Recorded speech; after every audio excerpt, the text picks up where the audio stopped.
Okay, Donna, what comes to your mind if a parent comes to us and says, my child is just so difficult? The first thing I think about is parent the child that you have and not the child you dream of having. I'm Alexandra Lilly, and this is Donna Palmer. And in this video, we're going to give you the reasons why your child is difficult and how to handle it.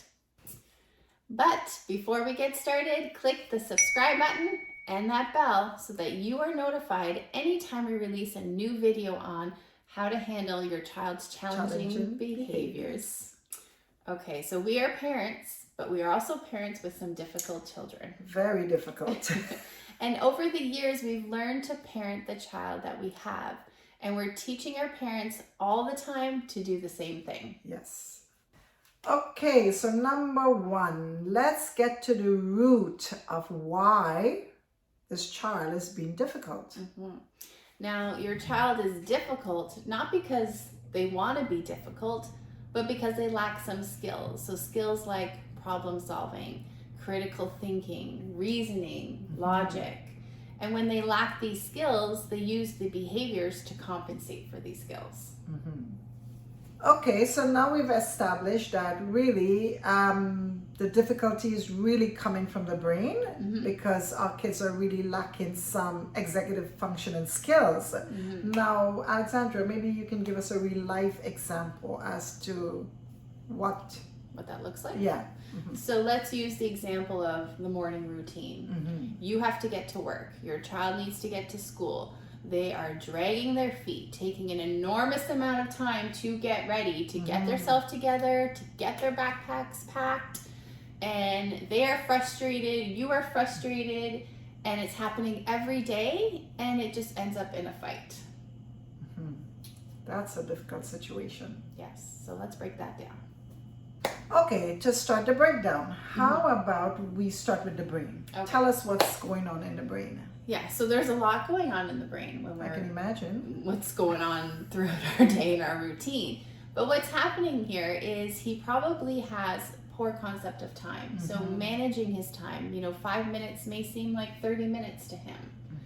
Poor organizational skills. Also, there's something called our HPA axis. And our HPA axis is our stress response. So when you're telling him, hurry up, we gotta go, he is not able to pick up the pace, or he actually slows down or doesn't do anything.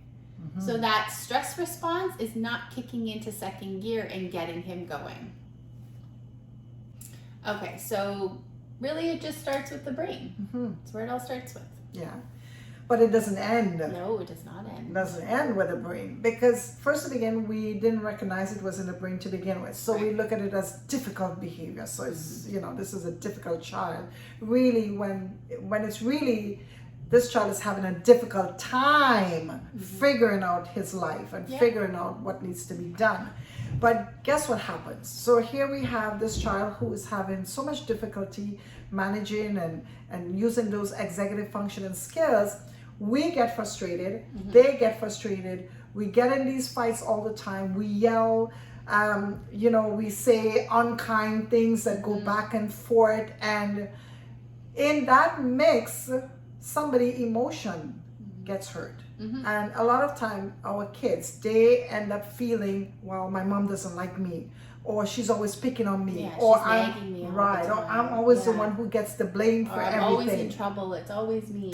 Yeah, and then with all of that going on in their mind and their emotion, you know what? Eventually, they start to have some faulty thinking patterns. They start thinking that they're the victim because, it's always somebody's picking on me, somebody's blaming me, it's always me, and I don't know what to do. So we end up now with some behaviors and some faulty thinking patterns, and it's all because originally in the brain, that child just didn't have the skills to manage. Exactly. It's everyday life, and it's hard if you don't have that skill.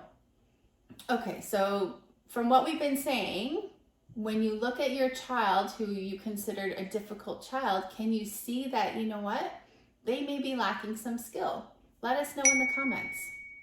Okay, Donna, so what should we do with our child who is not difficult because we've established that he's lacking skills and it's coming from the brain, but what do we do now? Well, that's really a good question. And I like the fact that we already established it's in the brain. So how about we start figuring out what strategies we're going to use to target the skills. So it's not so much the behavior right now, is if my child is lacking organizational skills. Let's just use that. That's why their room is messy. That's why their bag is always unpacked. They can't get themselves together on time. How are we going to help our children solve that problem? If that problem gets solved, guess what? The behavior is going to be resolved. Right? So we want to put some strategies into place to help that organizational or that lack of organizational skills. So, you know, we might have to create some checklists. We might have to create some accountability, even for ourselves, to hold them accountable. We might have to help them to figure out, you know, timing. You know what, maybe I need to get my stuff ready the night before. Now, all these, there's a lot of strategies that we can use, but I'm really gonna have to bring our attention to something. In order for us to use these strategies, we as parents are going to have to start staying calm. Because it's really frustrating when these behaviors are happening. Everybody's frustrated, anger, yelling, fighting, everybody's on a 10.